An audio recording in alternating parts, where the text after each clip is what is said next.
जैन धर्म की विशेषता आगम के माध्यम से स्पष्ट हो सकती है। हालांकि वह धर्म अखंड है,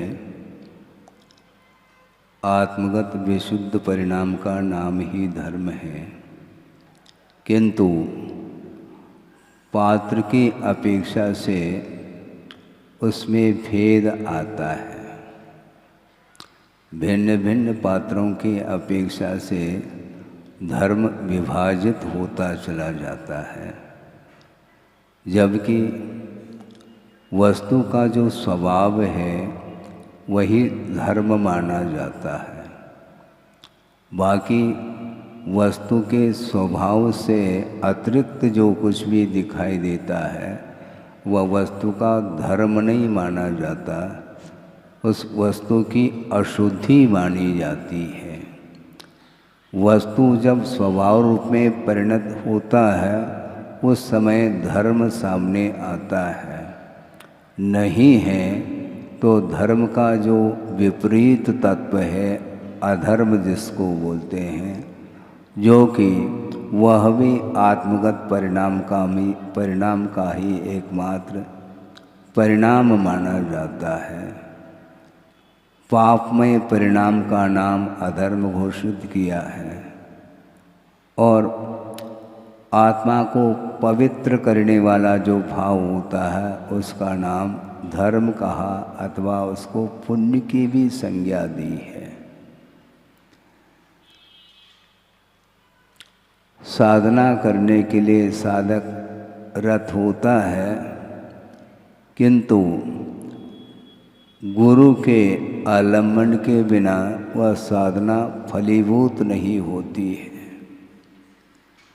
धीरे धीरे विषय आपके सामने रख रहा हूँ और भूमिका हमने बना ली है कि एक श्रवण धर्म होता है और एक श्रावक धर्म भी होता है।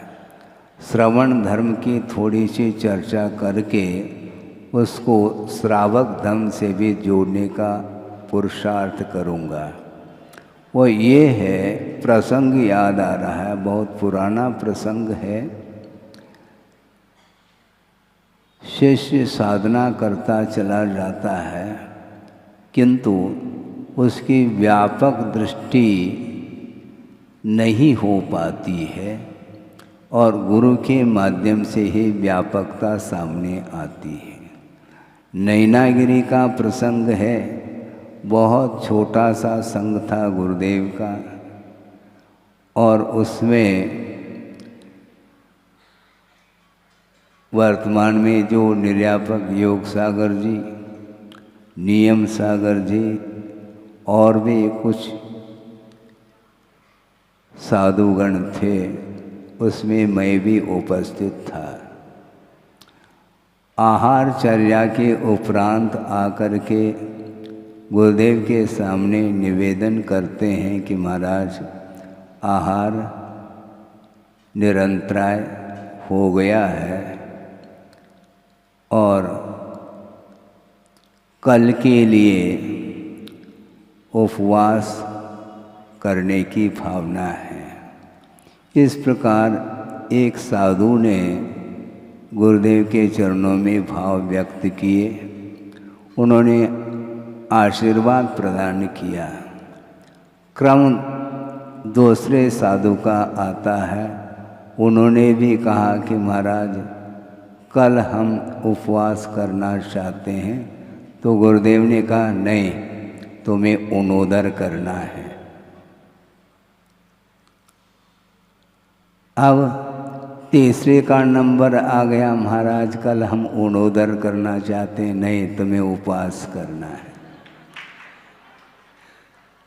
तुम्हारी भावना के अनुरूप हम साधना नहीं कराएंगे, हमारी भावना जो रहेगी वही तुम्हारी साधना में उन्नति कराने में एक कारण बनेगी। क्योंकि साधना करते करते काफ़ी समय हुआ है, एक ही तप को ले करके आप जा रहे हैं अन्य तपों की ओर भी दृष्टि होनी चाहिए। अनशन तप उसको बोलते हैं, चारों प्रकार के आहार का जो परित्याग होता है उसका नाम अनशन तप कहा है। और ऊनोदर का अर्थ क्या होता है? उदर बोलते हैं पेट को, और जो भूख लग आई है प्रतिदिन जो भोजन लेते हैं उससे कम ले करके आना, यह अनशन से भी यह कठिन तप माना जाता है। भूख लगी है और वहाँ पर पहुँचे हैं, कहाँ पर? हाँ, और वहाँ पर सामग्री, भोजन सामग्री नहीं, भोजन सामग्री बिल्कुल मन के अनुकूल है। इसके उपरांत भी वहाँ पर आचार्य कहते हैं कम ले करके आना। थोवम जी मई, थोड़ा सा भोजन करके आओ। और ये नहीं होता हमसे, इसलिए नहीं होता, अनशन करना इसलिए सरल है। वैसे प्रारंभिक भूमिका में वह भी कठिन है, किंतु करते करते करते उसमें एक आदत जिसको बोलते हैं वह हैबिचुअल होता चला जाता है, इसलिए परिवर्तन करने की आवश्यकता है। अनशन करके वह प्रभु के सामने अथवा एकांत में किसी स्थान पर जा कर के वह सामायिक है, स्वाध्याय है, तत्व चिंतन है आदि में वह लीन हो सकता है। वहाँ पर कोई भी भूख की उदीरना नहीं होती, क्योंकि सामग्री वहाँ पर है ही नहीं। और जहाँ पर सामग्री हो, मनोनुकूल हो, और वहाँ पर कम लेकर के आना, ये बहुत पुरुषार्थ माना जाता है, अनशन तप से भी ऊनोदर तप। लेकिन ये ध्यान रखें, वह भोजन रुच नहीं रहा है इसलिए कम खा करके आना, ये ऊनोदर के अंतर्गत नहीं आता। ये भी उतना ही सत्य है, क्योंकि रुच नहीं रहा है इसलिए वह भरपेट खा करके नहीं आ रहा है। यदि रुचता है फिर देख लो फिर क्या स्थिति बनती है। तो इसी को बोलते हैं इच्छा का निरोध किया जाता है। और इच्छा का निरोध जो होता है, सामने वस्तु उपस्थित हो उसके उपरांत भी मन के ऊपर नियंत्रण रखना, ये बहुत बड़ा पुरुषार्थ माना जाता है। इसलिए गुरुदेव ने कहा तुम्हें अनशन नहीं करना, बहुत दिन से करते आए हो, इसलिए ऊनोदर तप करो। और एक को कहते हैं तुम रस परित्याग करो और भरपेट भोजन करके आना है तुम्हें। रस परित्याग, नीरस भोजन करना और फुल डाइट है, ये कैसा होगा महाराज? ये इसी का नाम तो तप है। गुरुदेव ने ये कहा था सामने सामग्री उपस्थित हो और उसके प्रति आसक्ति न हो, यह इच्छा का निरोध माना जाता है। और उन्होंने बहुत अच्छा प्रासंगिक उदाहरण दे करके इसको पुष्ट किया था। वो उदाहरण ये है कि मान लो पशु है, गाय है और कोई भी है, और वहाँ पर उसके लिए क्या हरा हरा घास, घास तो प्रतिदिन खाती वो गाय, उसके लिए खली चुनी जो भी बोलते हैं, और उसको अच्छे एक पात्र में तैयार करके भिगो करके उसको फुलाया गया है। और उसमें थोड़े बहुत जैसे आप लोग बघार डालते हैं ना, उसी प्रकार नमक आदि भी उसमें अनुपात से डाला गया है। और वह पात्र, भरा हुआ पात्र उसके सामने रखते हैं। फिर रखने के बाद आप उठाना चाहो तो सींग दिखाएगी वो, क्यों? सामने है। अब उस आपने रखा है, बीच में उठा नहीं सकोगे। उसी प्रकार वहाँ पर सामने वस्तु देखने में आ जाए और मन के ऊपर नियंत्रण हो, ये बहुत बड़ा पुरुषार्थ माना जाता है।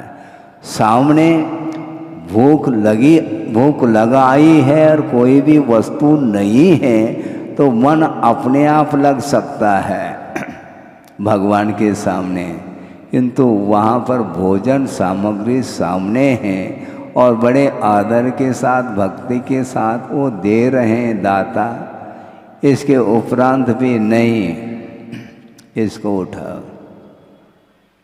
इसको उठाओ। उठा रहा है क्या नहीं? यह रस परित्याग है। और उसमें भी मान लो रस परित्याग नहीं भी किया है तो कम लेकर के आना, यह पुरुषार्थ नियंत्रण माना जाता है। इंद्रियों के ऊपर, मन के ऊपर नियंत्रण रखने का नाम ही तप कहा है। ये पात्र के अनुरूप जो है ये होता रहता है, इसलिए ये याद आ गया कि वस्तुतः इच्छा का निरोध कैसा होता है। अंतरंग तप इससे भिन्न है, बल्कि इसमें भी अंतरंग तप सामने दिखाई पड़ता है। कहने के लिए तो यह बाह्य तप माना गया है, किंतु उसके प्रति जो आसक्ति का जो भाव आ सकता है उसको रोका जा रहा है। आहार लेना तो है, क्योंकि बिना आहार लिए रत्नत्रय की आराधना हम नहीं कर पाते। शरीरम आद्यम खलु धर्म साधनम कहा है। प्राथमिक कोई धर्म के लिए साधन है तो वह शरीर ही माना जाता है। इसलिए शरीर के लिए अनुकूल सामग्री हो, ये भाव मन में आ सकता है। मन में क्या नहीं आता है? जो नहीं आना चाहे वह भी आता चला जाता है। तो इसीलिए गुरुदेव की दृष्टि उस ओर जाती है। तुम कर्म निर्जना करना चाहते हो तो जैसा मैं कहता चला जाता हूँ वैसा कर ले, अपने मन के अनुरूप नहीं, क्योंकि तुमने धारणा बना ली। यहाँ तक उन्होंने कहा था कि उपवास की पहले से ही पूर्व धारणा बना करके निवेदन करते हो, महाराज मैं कल उपवास करना चाहता हूँ, ये तो ठीक है, किंतु मैं कभी भी सडनली आपके लिए कह सकता हूँ तुम्हें आज उपवास करना है, उस समय भी तैयार होना चाहिए। पूर्व धारणा नहीं है, धारणा की बात फिर पारणा की बात आती है। ये धारणा पढ़ना तो ये स्वयं जो है आप करते आए हो, ये परीक्षा है। कभी भी मैं कह सकता हूँ आज उनोदर करना है, आज रस परित्याग करना है, आज अनशन करना है, उस समय भी मन में किसी भी प्रकार से कोई विकल्प नहीं आना चाहिए। इसको बोलते हैं तप की पूरी तैयारी। मौसम देख करके तप करना प्राथमिक भूमिका में अच्छा है, नहीं करने की अपेक्षा। प्राथमिक भूमिका है वह प्राइमरी है स्टेज पे, इसलिए धीरे धीरे अनुकूलता देखते हुए आगे बढ़ता है, इसमें कोई बाधा नहीं है। किंतु जो प्रौढ़ हुआ है उसको और प्रौढ़ बनाने के लिए गुरुदेव सोचते हैं तुम नहीं सोचो, मैं सोच रहा हूँ तुम्हारे लिए। हाँ, तुम नहीं सोचोगे, मैं जो सोच रहा हूँ उसको आपको करना है, क्योंकि गुरु के बिना निर्जरा नहीं हो सकती है। स्वयं जो कुछ भी करते हैं वह अपने मन के अनुरूप करते हैं। हाँ, धीरे धीरे प्रौढ़ता आती है तो उस समय वह स्वयं भी परोक्ष में भी उतना ही वह प्रफुल्लित मना हो करके वह तप आदि करता है, ये बाद की बात है। किंतु प्राथमिक अवस्था में उसको बताने की आवश्यकता पड़ती है। तो इस प्रकार उन्होंने तप को, वो तप करते हैं, वो करें अथवा न करें ये उनका विषय है। आप ये तर्क नहीं कर सकोगे महाराज आप तो करते नहीं और हमारे से करवा रहे हैं। ये ध्यान रखो, मैं समर्थन कर रहा हूँ ये कम नहीं है। मैं तप नहीं कर रहा हूँ किंतु तप को कराया जा रहा है।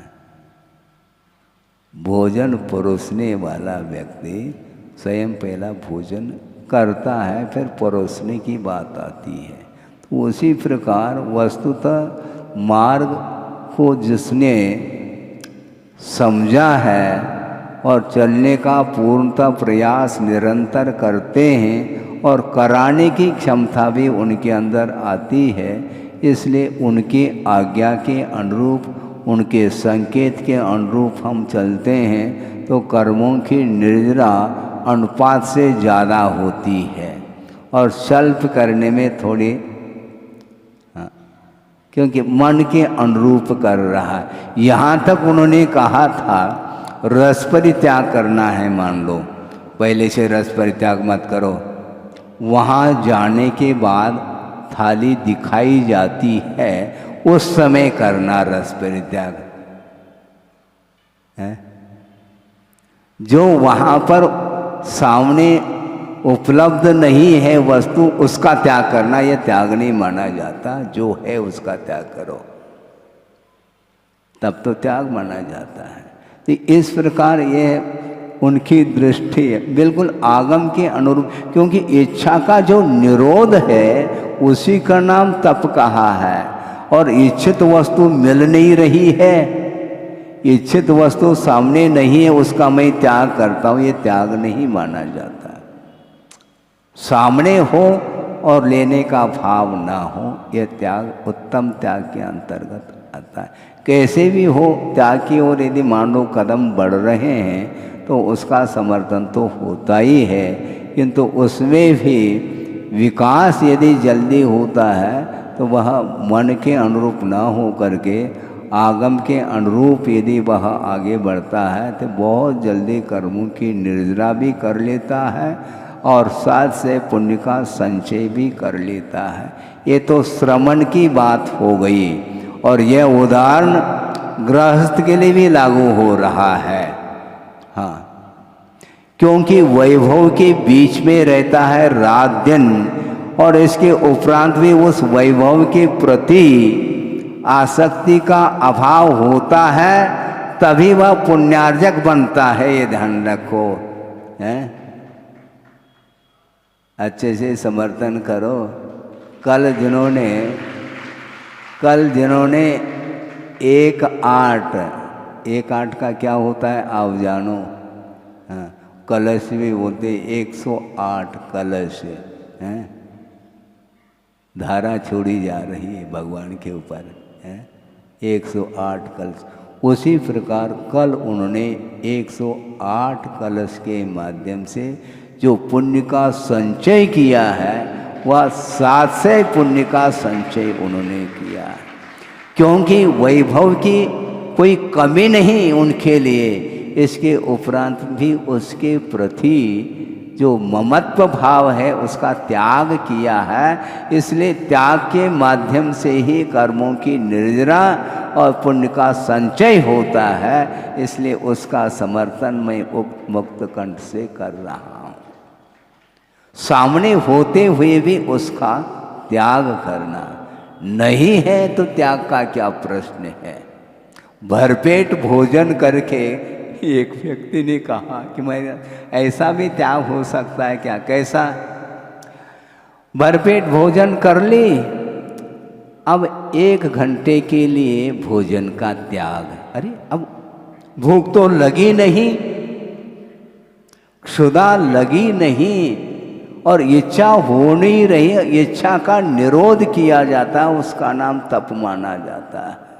भूख तो शांत हो गया और 2-4 घंटे के लिए भूख नहीं लगेगी, तब तक मेरा त्याग। तो इस प्रकार तो बहुत सारा त्याग आपके द्वारा हो जाएगा। ऐसा नहीं होता, किंतु क्षुधा लगने के उपरांत भी मुझे नहीं लेना, यह क्षुधा परिचय विजय माना जाता है। यह उत्तम तप के कोटि में आता है, उत्तम त्याग के कोटि में आता है।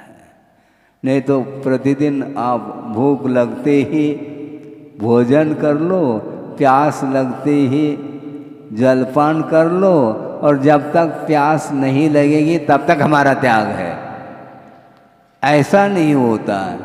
भूख और प्यास लगने पर भी मुझे नहीं लेना, यह त्याग माना जाता है। ये त्याग की परिभाषा अपने अनुकूल बनाना चाहता है वह व्यक्ति, वह ठीक नहीं माना जाता।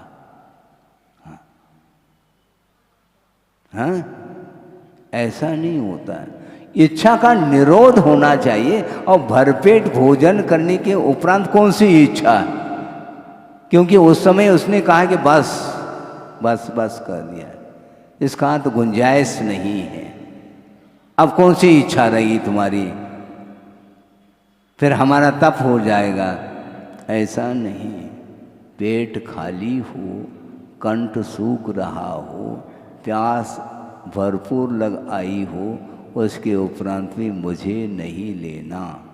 एक उपवास, 2 उपवास, 3 उपवास अपनी शक्ति के अनुरूप वह करता चला जाता है। इसको बोलते हैं इच्छा का निरोध, उसका नाम तप बोला है।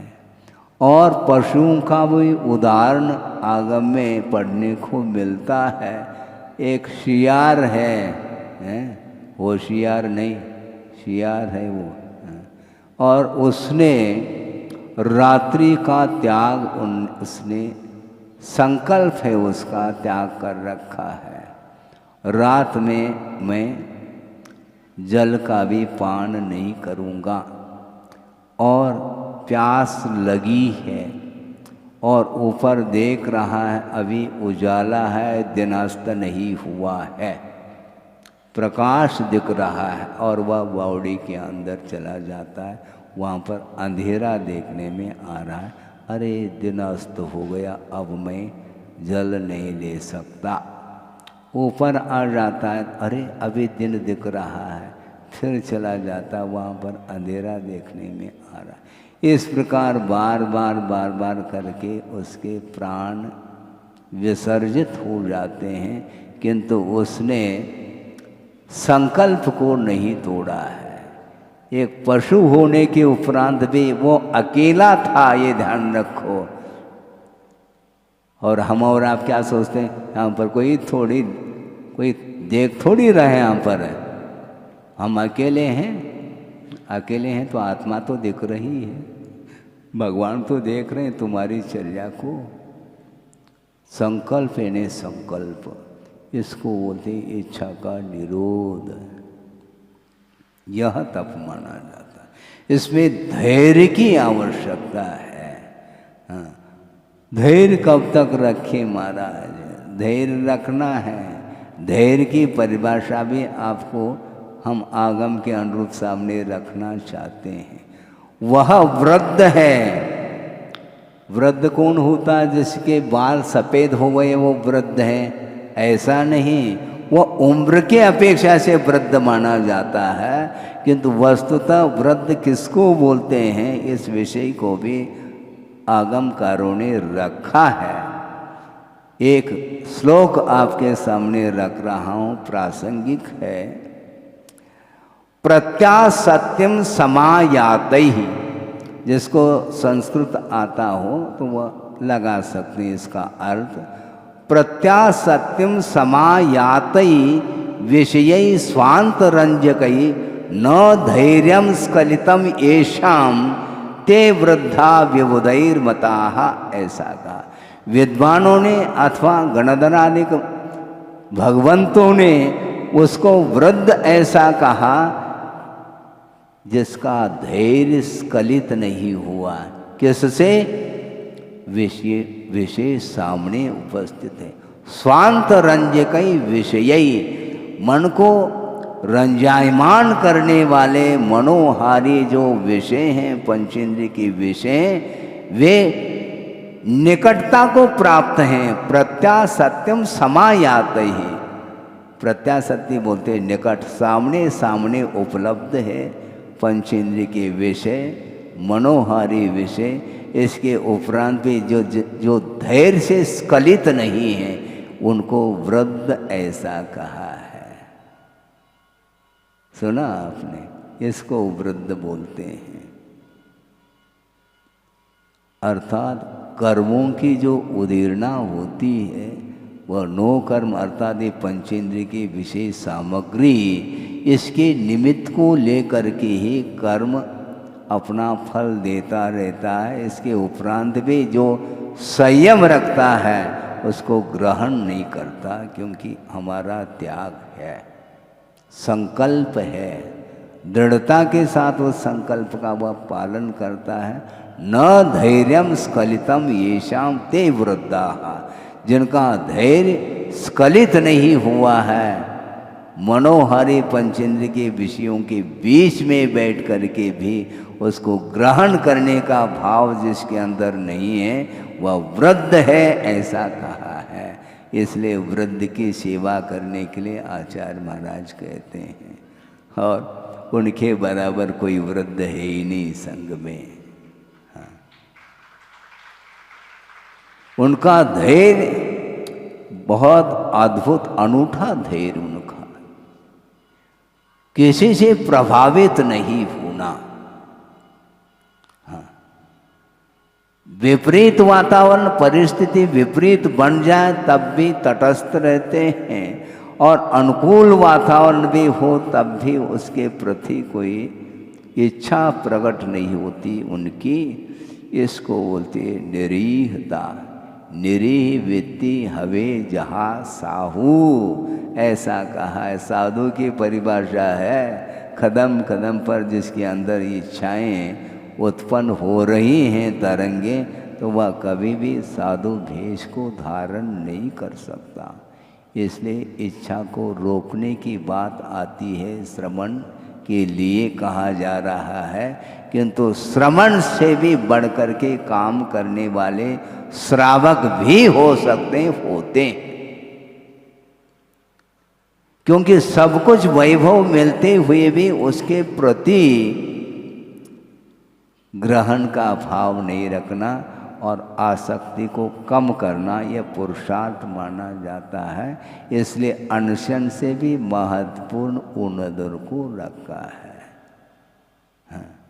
ये स्वयं के ही परिणाम होते हैं। त्याग के परिणाम जो होते हैं वह किसी के कहने से नहीं होते। कहने से होने लग जाए तो फिर तो कहना क्या, फिर ऐसा नहीं होता। कहने के उपरांत भी भाव आ जाए, ये बहुत कठिन कार्य है। ये साधना बहुत अच्छे अच्छे व्यक्ति भी इसमें फेल हो सकते हैं, इसलिए हमेशा सावधान रखने की आवश्यकता है, ऐसा कहा है। निरंतर साधना करते हुए भी एट ए टाइम कभी भी सडनली कोई भी किसी भी वस्तु से वह प्रभावित हो सकता है, इसमें आश्चर्य नहीं है, क्योंकि मोहजन्य संस्कार आजकल के संस्कार नहीं, किंतु वह अनंतकालीन संस्कार है। उसको डिलीट करने के लिए, उसको समाप्त करने के लिए निरंतर सावधानी की बड़ी आवश्यकता होती है। ये बार बार निरंतर आप करेंगे तो उसमें आपको सफलता मिलेगी। बिना किसी के अपेक्षा रखे अपने आत्महित के लिए वह करता चला जाता है, निरीता के साथ निश्चित रूप से उसमें उत्तीर्ण हो जाता है। थोड़ा बहुत हम करते नहीं और परिणाम इसका नहीं मिल रहा है महाराज। आपका उपयोग तो परिणाम में लगा हुआ है, आपका उपयोग रिजल्ट की ओर है। रिजल्ट की ओर क्यों आप उपयोग ले जाते हो? लिखते चले जाओ, नंबर आपको मिलेंगे। देने वाला कौन हो सकता है? हम लेंगे नंबर, लेकिन लिखना पड़ेगा आपको। इसलिए फल की ओर कोई इच्छा नहीं। मोक्ष फल प्राप्त ये, और फलम कह रहा, लेकिन चढ़ाऊं क्या नहीं चढ़ाऊं, मुश्किल हो जाएगा। चढ़ाओ जल्दी। है? चढ़ाया हुआ उसको लिया नहीं जाता। इसी प्रकार मोक्ष फल प्राप्त ये, इसको चढ़ाना चाहिए मस्तक को। हाँ, ये नारियल है, श्रीफल है, जीवन भर के लिए इसको समर्पित किया जाता है। इसको बोलते हैं मोक्ष फल प्राप्त ये। ये बहुत कठिन होता है। कठिन क्या है, जो कठिन पेपर होता है उसी में नंबर ज़्यादा भी रखे जाते हैं। हाँ, और उसको भी जिसने लिख लिया तो कमाल कर दिया उसने। खेल नहीं, लेकिन खेल नहीं होते हुए भी अपनी क्षमता के अनुरूप आप आस्था के साथ धीरज क्यों खोता, ऐसे बोल रहे थे आप, हैं? आचार्य श्री का बालक, और धीरज क्यों खोता? धीरज खोलना नहीं चाहिए, धैर्य रखना चाहिए। बल्कि धैर्य है क्या वस्तु? मुझे कोई आवश्यकता नहीं, मेरी कोई अपेक्षा है ही नहीं, केवल मुझे ये कार्य करना है विश्वास के साथ, क्योंकि लक्ष्य बना चुके हैं। एक बार जिसने लक्ष्य बना लिया और वह पीठ फेर करके दूसरे की ओर देखना वह पसंद नहीं करता। उसकी दृष्टि हमेशा सामने रहती है, अड़ोस पड़ोस की ओर नहीं, बैक साइड भी उसकी दृष्टि नहीं जाती। क्योंकि जिसको छोड़ दिया है, त्यक्त पदार्थ के प्रति पुनः आकर्षण यदि बना है तो उसने छोड़ा ही नहीं, बल्कि यूं कहा जाता है। छोड़ा क्या फिर तुमने? छोड़ने के उपरांत भी पुनः उसी की इच्छा, निदान उसी का कर रहा है मान लो, तो निदान ठीक नहीं होगा उसका रोग का। छोड़ने के उपरांत पुनः वही भोगों की आकांक्षा यदि बनी रहती है तो उसने उत्तम त्याग किया नहीं है। उत्तम त्याग का अर्थ यही होता है, मुझे इसकी आवश्यकता नहीं, क्योंकि यह ग्रहण करने योग्य चीज नहीं है।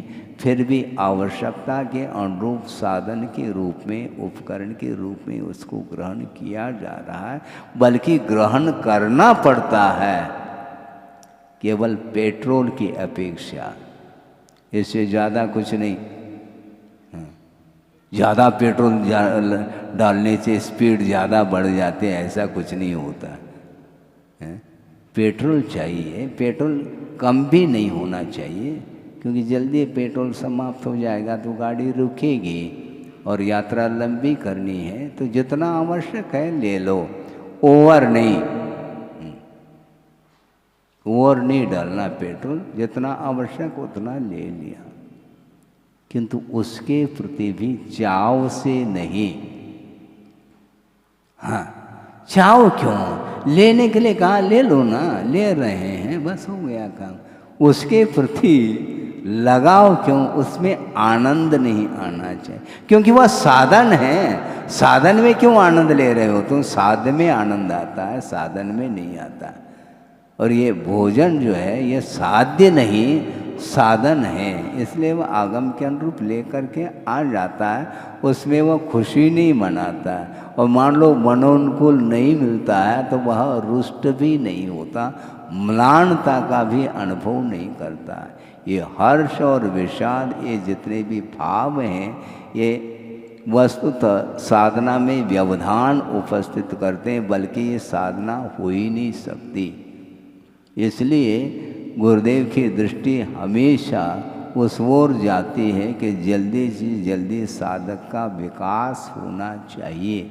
इसलिए वो बहुत सूक्ष्म दृष्टि रखते हैं और साधक कहाँ अटक रहा है उसको वहाँ से आगे ले जाना चाहते हैं।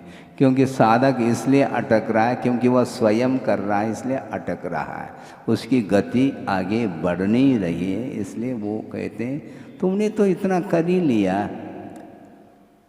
एक सज्जन आए गुरुदेव के सामने, महाराज रात्रि भोजन नहीं छोड़ पा रहा हूँ। अच्छा, कोई वादा नहीं, आप कितने दिन बाहर जाते हो? महाराज ज़्यादातर तो मैं बाहर ही जाता हूँ, और बहुत ही कम समय होता है मैं घर में रहता हूँ। ऐसा करो। कैसा करो महाराज? महाराज मैं लेने का अवसर ही नहीं मिलता। जब लेने का अवसर मिलता है उतने दिन के लिए छोड़ दो, क्योंकि बाकी तो आप लेते ही नहीं रात में। प्रायः मैं रात में नहीं लेता महाराज, तो प्रायः नहीं लेते हैं तो लेना जो पड़ता है 2-4 दिन के लिए, उतना मेरे तरफ से छोड़ दो। क्या दिक्कत है आपको? क्योंकि आप वैसे ही नहीं ले रहे हैं तो मेरे तरफ से 4 दिन का त्याग कर लो ना। दिक्कत क्या है महाराज? महीने भर में मुश्किल से 1-आध बार लेना पड़ता है, तो संकल्प ले लो। महीने में 1 दिन का लेना पड़ा, 1 दिन का संकल्प ले लो। बाकी दिन तो आप वैसे ही नहीं ले रहे हैं, इसलिए संकल्प ले लो तो ज़्यादा अच्छा। तो उन्होंने संकल्प ले लिया। ऐसा ही होता, मन जो है ना बहुत बार बार विकल्प में उलझा रहता है, उसको समझाने की आवश्यकता पड़ती है। और इसी प्रकार थोड़े बहुत मोटिवेट करके तो उसको आगे बढ़ाया जाता है। इसलिए कर्मों की उदीरना जो होती है वह पंचेंद्रिय के विषयों के कारण उसकी उदीरना होती है। आप यहाँ पर बैठे हैं सभा में, आप प्रवचन सुन रहे हैं, आपका उपयोग किधर है महाराज? पूछेंगे तो क्या बताएंगे आप? महाराज जो आप बता रहे हैं उसी में हमारा उपयोग लगा है। यहाँ पर कोई थाली दिख नहीं रही है और आप किचन में पहुँच जाए और इस प्रकार बैठे रहें, मुझे विश्वास नहीं है। क्योंकि जो रसोई घर में पहुँचा है वह निश्चित रूप से वह लेगा, पक्की बात है। क्योंकि सामने सामग्री हो और न लें बहुत कठिन होता है। कोई किराना दुकान है मान लो, गोली बिस्किट आदि आदि हैं, तो वह पुड़िया बांध करके दे रहा है और एक बिस्कुट मुख में ले लेते, क्योंकि सामने है। इसलिए सामने खाद्य वस्तु हो और लेने का ग्रहण करने का भाव न हो, बहुत कठिन होता है। हाँ, तो इसीलिए वस्तुतः देखा जाए ये सब कठिन तो है। ये कठिन क्यों है महाराज? इसका उत्तर भी आगम से हम देना चाहते हैं। क्योंकि जो दुर्लभ वस्तु होती है वह कठिनाई से ही प्राप्त होती है। धर्म की आराधना आप आनंद के साथ करना चाहो तो संभव नहीं है। कूलर, क्या कूलर है? उस समय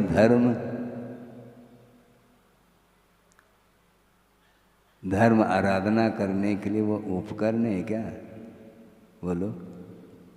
यदि उपकरण है तो हम भी प्रयोग कर लें। वो उपकरण नहीं है। धर्म साधना करने के लिए वो उपकरण नहीं है। यदि उपकरण हो, साधन हो, तो उसका उपयोग करने में हमें बाधा क्या है? नहीं। प्राकृतिक रूप से जो भी अनुकूलता आपको मिलती है तो वहाँ पर रह करके प्राथमिक साधना की अपेक्षा से साधना करो, ये ठीक है। किंतु आप उसका कूलर का, हीटर का आदि का, फैन वगैरह इनका उपयोग वह श्रवण नहीं कर सकता। हाँ, नदी के किनारे बैठ जाए महाराज, हाँ बैठ सकते हैं। ठंड के दिन में बैठो तब तो साधना मानी जाएगी तुम्हारी। शीतावकाश है, ठंड के दिन में, वर्षा ऋतु में बारिश हो रही है और नदी के किनारे लहर चल रही है, शीतकाल में, पौष मास में, अब रहो ना। जेठ महीने में तो वह नदी के किनारा ढूंढता है और पौष में वह उस नदी के किनारे को किनारा कर जाता है और भीतर आ जाता है। यही है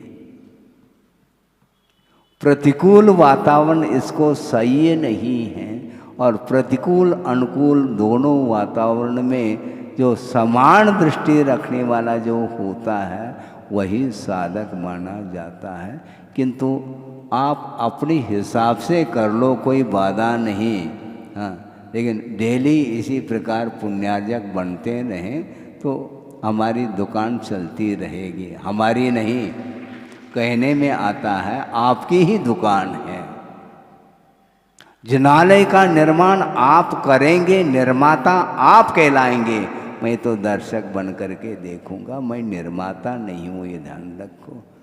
हाँ, जल्दी जल्दी निर्माण हो जाए ये भावना तो रहते, क्योंकि जितनी जल्दी निर्माण करेंगे उतने जल्दी हमें दर्शन करने का अवसर मिलेगा। यही प्रतीक्षा है हमारी। प्रतीक्षा का निषेध करते महाराज, ये तो अच्छी बात, ये अच्छे क्षेत्र में प्रतीक्षा तो होती है। सोचो, विचार करो। इसके लिए आपके लिए भी धर्म करने के लिए अवसर है। शुरुआत में यही से हमने प्रारंभ किया था। वस्तुतः धर्म तो धर्म है, वस्तु का स्वरूप माना जाता है, किंतु पात्र के अपेक्षा से उसमें विभाजन जरूर किया गया है। अनुव्रत की अपेक्षा से, महाव्रत की अपेक्षा से, प्रतिमाओं की अपेक्षा से ये अपने अपने शक्ति के अनुरूप वह करता चला जाता है। यहाँ तक कि पहले मछली को छोड़ने वाला भी वह धर्मात्मा निकला। सोचो, विचार करो कि गुरु की दृष्टि किस ओर जाती है। इसको भी धर्म का क्या स्वरूप है, क्या स्वाद है, उसको चकाना था। तुम पहली मछली छोड़ दो, बहुत जल्दी तुम्हारा उद्धार हो जाएगा। और धीवरोदय आचार्य महाराज ने लिखा है, वह प्रसिद्धि को प्राप्त हो गया। एक पहली मछली छोड़ने के कारण उसका विकास हुआ, वह स्वर्ग पहुंच गया। सोचो, विचार करो, ये भी कोई त्याग है महाराज? यही तो परीक्षा है। त्याग बहुत नॉमिनल लग रहा है आपको, ये सामान्य, ये कोई त्याग है क्या? पहली मछली छोड़ो का इसका अर्थ अन्य मछलियों का समर्थन नहीं किया, क्योंकि उसका जीवन उसके बिना चलता ही नहीं था। इसलिए त्याग की बात जब हमने सामने रखी तो उसने साहस करके पहली मछली को छोड़ा और परीक्षा हो गई, और परीक्षा में उत्तीर्ण हो गया वो। इसको बोलते हैं धैर्य। परीक्षा में उत्तीर्ण हो गया, खाली हाथ लौट रहा है, क्योंकि बार बार पहली मछली बार बार उस जाल में आ रही है और उसकी पहचान उसने कर ली। चिन्ह कुछ किया था उसको, हाँ, कपड़ा आदि उसको बांध करके, तो इसलिए बार बार वही मछली आ रही है। और सुबह से शाम तक हो गया। बस उनने सोचा किंतु संकल्प तो दृढ़ रहेगा। हाँ, सुबह से शाम तक भोजन नहीं, पानी नहीं, कुछ नहीं, और वापस लौट रहा है। और वो दरवाज़ा बंद है, दरवाज़ा खोलने की बात नहीं, तो बाहर ही दालान में सो गया। और रात में सर्प आकर के उसको काट लिया। कहाँ पहुँच गया? स्वर्ग पहुँच गया। महाराज इतना सस्ता है? हाँ बिल्कुल, कर तो लो, सस्ता क्या है? धैर्य होना चाहिए। यहाँ पर भी धैर्य की बात आ गई। इसमें तर्क करोगे तो वह कुतर्क माना जाएगा। महाराज उसने तो त्याग कर लिया, फिर बाद में सर्प ने काटा है, ये धर्म का फल ऐसा क्यों है? ये धर्म का फल नहीं, अतीत में जो पाप का अर्जन किया था उसका एकमात्र फल है, एक निमित्त है। और मरना तो था, सबको मरना है, किसी न किसी निमित्त से मरण को प्राप्त होता है। किंतु वर्तमान में उसने धर्म की, अहिंसा की उपासना की थी अपनी शक्ति के अनुरूप, और आस्था के साथ उसने उपासना की थी। यह आस्था का, विश्वास का यह फल है। धीरज क्यों खोता? है, काय को खोएगा वो? क्योंकि आचार्य श्री का बालक था, वो धीरज खोया नहीं उसने, और पहली मछली छोड़ दी, यानी छोड़ दी। अब उसको ग्रहण करने की बात नहीं, और उस संकल्प के फलस्वरूप उसका उत्थान हुआ। कालांतर में जाकर के वह मोक्ष का भागी बनता है। इस प्रकार संसारी प्राणी का जो भी पतन हो रहा या हुआ है, वह पाप के कारण हुआ है, अधर्म के कारण हुआ है। इसलिए अधर्म का सहारा छोड़ करके धर्म का जो सहारा लेता है, निश्चित रूप से उसका उत्थान अनिवार्य रूप से होगा। कब होगा, क्या होगा, इसकी चिंता न करें, किंतु निश्चिंत हो करके धर्म की आराधना अपनी शक्ति के अनुरूप करोगे तो वही विश्वास के बल पर उसको वही वस्तु प्राप्त होगी जो अनेकों आत्माओं ने प्राप्त कर ली। अर्थात सिद्धत्व की उपलब्धि जो होगी वह धर्म के ऊपर विश्वास और अपनी शक्ति के अनुरूप आराधना करने से ही उपलब्धि होती है। सभी को इस प्रकार की सद्गति अथवा मोक्ष की प्राप्ति हो, इस पवित्र भावना के साथ अहिंसा परमो धर्म की जय।